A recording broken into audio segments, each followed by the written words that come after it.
ಅಷ್ಟು ಮಾತಾಡುವಂಥದ್ದು ಕಮೆಂಟ್ ಬಂದವೆ. ಏನದು ಅದು ಯಾಕೆ ಕಮೆಂಟ್ ಹಾಕ್ತಾರೆ, ಅಲ್ಲ ನನ್ನ ಮಕ್ಕಳ ನಿಮ್ದು ಇವ್ಯಾದ್ರ ಫೇಕ್ ಪೋಸ್ಟ್ ಹಾಕೊಂಡು ಅವ್ನ್ ಕನ್ನಡ ನೋಡ್ರು, ಅವ್ನ್ ಮುಸ್ಲಿಂ ಅಂತ ಯಾವಾಗ ಅನ್ಸುತ್ತಾ, ಇನ್ನೊಬ್ಬ ಬಡ್ಡಿ ಮಗನ್ ಕನ್ನಡ ನೋಡಿದ್ರೆ ಯಾರಿಗೂ ಡೌಟ್ ಬರಲ್ಲ ಕಣೋ ಅಂತೇಳಿ. ಕನ್ನಡ ತಮಸೂರು ಸಖತ್ತಾಗಿ ಮಾತಾಡ್ತೀರಾ, ಯಾಕಂದ್ರೆ ಶಿವಮೊಗ್ಗದ ನೆಲ ಅದು. ಆ ನೆಲದಲ್ಲಿ ಕನ್ನಡ ಅದ್ಭುತ. ಅಲ್ಲಿನ ಮುಸಲ್ಮಾನ ಕೂಡ ಒಳ್ಳೆ ಕನ್ನಡ ಮಾತಾಡ್ತಾನೆ. ಸರ್, ಜಾತಿ ಧರ್ಮ ಮತ್ತು ಭಾಷೆಯಿಂದ ಹೊಡೆಯುವಂಥ ಪ್ರಯತ್ನ ಈ ದೇಶದಲ್ಲಾಗಿದೆ. ನೀವು ಸಿನಿಮಾಗಳು ನೋಡ್ತಾ ಬನ್ನಿ, ಹಳೆ ಸಿನಿಮಾದಿಂದ ಹೊಸ ಸಿನಿಮಾದವರೆಗೂ ಮುಸ್ಲಿಂ ಕ್ಯಾರೆಕ್ಟರ್ ಬಂದ ತಕ್ಷಣ ಜಮೀರ್ ಅಹಮದ್ ಕನ್ನಡ ತರ್ತಾರೆ. ಆಗ್ಬಿಟ್ಟೆ ಹೋಗ್ಬಿಟ್ಟೆ ನಮ್ದು ಬಂದ್ಬಿಟ್ಟಿ. ಯಾಕೆ? ಜೋಗದ ಸಿರಿ ಬೆಳಕಿನಲ್ಲಿ ತುಂಗಿ ನಿತ್ಯೋತ್ಸವ ತಾಯಿ ನಿತ್ಯೋತ್ಸವ, ಆ ಕನ್ನಡ ನಿಮ್ ಕಣ್ಣಿಗೆ ಬರಲ್ವಾ? ಇಬ್ರಾಹಿಂ ಸುತಾರರಿಗಿಂತ ಅದ್ಭುತವಾದಂತಹ ವಾಗ್ಮಿ ಯಾರಿದ್ದಾರೆ? ಶಿಶುನಾಳ ಶರೀಫರು ಯಾವ ಕಾಲದಲ್ಲಿ ಏನ್ ಕೊಟ್ಟು ಹೋದ್ರು ನಮ್ಗೆ. ಈಗ ಶಿರ್ಡಿ ಸಾಯಿಬಾಬಾನ ನೀವು ಆರಾಧಿಸ್ತೀರಪ್ಪ. ಶಿರ್ಡಿ ಸಾಯಿಬಾಬಾ ಮುಸ್ಲಿಮರಾಗಿ ಹುಟ್ಟಿದ್ದಾರೆ. ಆರಾಧಿಸೋರು ಯಾರು? ಇವತ್ತು ಶಿರ್ಡಿ ದೇವಸ್ಥಾನದಲ್ಲಿ ಯಾರು ಭಕ್ತರು? ಮುಸಲ್ಮಾನ್ರ. ಅಯ್ಯಪ್ಪನ ದರ್ಶನ ಮಾಡಬೇಕಾದ್ರೆ ಅಲ್ಲೊಂದು ದರ್ಗಾಕ್ಕೆ ಹೋಗ್ತಿರಲ್ಲ. ಆ ಪರಂಪರೆ ಇವತ್ತೇನೋ ಸತ್ತೋಗಿದೆಯಾ? ನೀವೊಬ್ಬ ಅಜಯ್ ಕುಮಾರ್ ಬೀಸ್ಟ್ ಅನ್ನುವಂಥ ವ್ಯಕ್ತಿಯನ್ನ ಯೋಗಿ ಆದಿತ್ಯನಾಥ್ ಅಂತ ಆರಾಧಿಸುವ ನೀವು ರಾಚಿಂತನ ರೌಫ್ ಅಂತ ಹೇಳ್ಬಿಟ್ಟು ಚರ್ಚೆ ಮಾಡ್ತಾ ಇದ್ದೀರ ಅಂದ್ರೆ ಇದಕ್ಕಿಂತ ದೊಡ್ಡ ದುರಂತ ಏನಾದ್ರು ಇದೆಯಾ?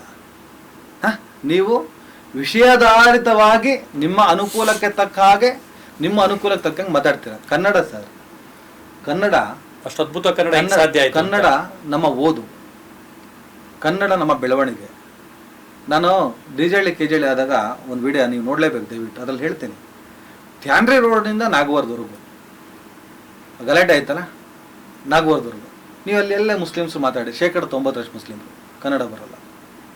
ಬಂದ್ರು ಕೂಡ ಆಗ್ಬಿಟ್ಟು ಹೋಗ್ಬಿಟ್ಟು ಕೊತ್ತಿಮೀರಿ ಅಂತ ಬಹಳ ದೊಡ್ಡ ಕೊತ್ತಿಮೀರಿ ಅಂತ ಮಾಡೋದು. ಕೊತ್ತಿಮೀರಿನ ಕೂಡ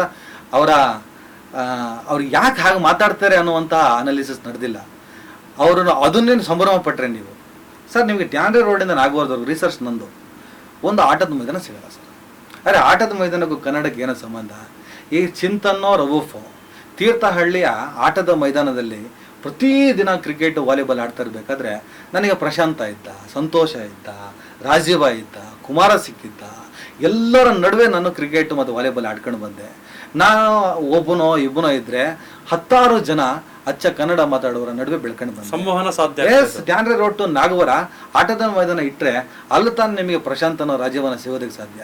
ನಿಮಗೆ ಇವ್ರು ಯಾರ ಕನ್ನಡಿಗರ ಸಂಪರ್ಕ ಸಿಗದೆ ನಿಮ್ಮ ಪಾಡಿಗೆ ನಿಮ್ಮ ಬದುಕಕ್ಕೆ ಬಿಟ್ಟು ಕೆಲವು ರಾಜಕಾರಣಿಗಳೆಲ್ಲ ಹೋಗ್ತಾರೆ ಕೆಲವು ಅಡ್ಡಗಳಿಗೆ. ಅಲ್ಲಿ ಹೋಗ್ಬಿಟ್ಟು ಹಣ ಕೊಟ್ಟು ಬರ್ತಾರೆ.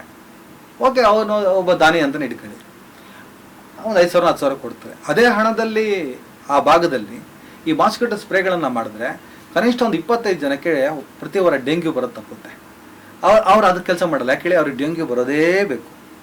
ಈ 5,000 10,000 ಕೊಟ್ಟು ಓಟ್ ತಗೊಳ್ಳೇಬೇಕು. ಸರ್, ರಾಜಕಾರಣದಲ್ಲಿ ಧರ್ಮಗಳಿಲ್ಲ, ಎಲ್ಲರೂ ಕಳ್ಳರುಗಳಾಗ್ಬಿಟ್ಟಿದ್ದಾರೆ. ಬಹುತೇಕ ಮಾತು ಬೇರೆ, ನಡವಳಿಕೆಗಳು ಬೇರೆ. ನಾನು ಅವಾಗ ಹೇಳಿದೆ, ಯಾರ ಒಬ್ಬ ಕೋಮುವಾದದ ಸಿದ್ಧಾಂತವನ್ನು ಪ್ರತಿಪಾದಿಸುವ ಪತ್ರಕರ್ತನಿಗೆ ಕಾಂಗ್ರೆಸ್ಸಿನ ಮಂತ್ರಿಗಳು 10 ಕೋಟಿ ಟೆಂಡರ್ ಕೊಡ್ತಾರೆ, ನಮಗೆ ಆ ಮಂತ್ರಿಗಳ ಮನೆಯ ಕಾಂಪೌಂಡ್ ಕಲರ್ ಕೂಡ ಗೊತ್ತಿಲ್ಲ. 1,000 ವಿಡಿಯೋ ಅವ್ರ ಪರ ಮಾಡಿ, ಒಂದು ವಿಡಿಯೋ ಮಾಡಿದಾಗ ನಿಮ್ಮಲ್ಲಿ ಇಷ್ಟು ಬೆಂಕಿ ಬೀಳ್ತದಂದ್ರೆ 1,000 ವಿಡಿಯೋ ಮಾಡಿದಾಗ 16 ವರ್ಷದಲ್ಲಿ ಒಂದು ದಿನ ಫೋನ್ ಮಾಡಿ ಚೆನ್ನಾಗಿ ಮಾಡ್ತಿದ್ಯಪ್ಪ ಅಂತ ಬೆಂತಟ್ಟಿಲ್ಲ. ಹಣಕಾಸಿನ ಬಿಡಿ, ನಮ್ಗೆ ಅಗತ್ಯನೇ ಇಲ್ಲ.